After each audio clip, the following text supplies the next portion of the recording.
এই আলীনগর, জঙ্গল সলিমপুর এই জায়গাটা আর কোনো বিচ্ছিন্ন সন্ত্রাসীদের এলাকা থাকবে না, অভয়ারণ্য থাকবে না।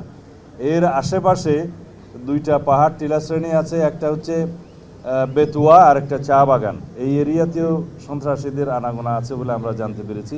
এখান থেকেও তাদেরকে উচ্ছেদ করা হবে। তবে সাঁড়াশি এবং যৌথ অভিযানের মাধ্যমে, পরিকল্পিত অভিযানের মাধ্যমে সারা দেশব্যাপী মাদক, সন্ত্রাস, জুয়া এবং চাঁদাবাজি এই চারটাকে আমরা অ্যাড্রেস করব অত্যন্ত গুরুত্ব সহকারে। এগুলোকে আমরা নির্মূল করার চেষ্টা করব। তার জন্য আমরা আইনি সংস্কার করছি।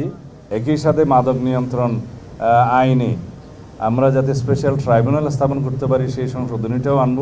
এখানে হাজার হাজার মাদকের মামলা আছে যেগুলো পেন্ডিং হয়ে আছে বছরের পর বছর, সেগুলো নিষ্পত্তি হবে।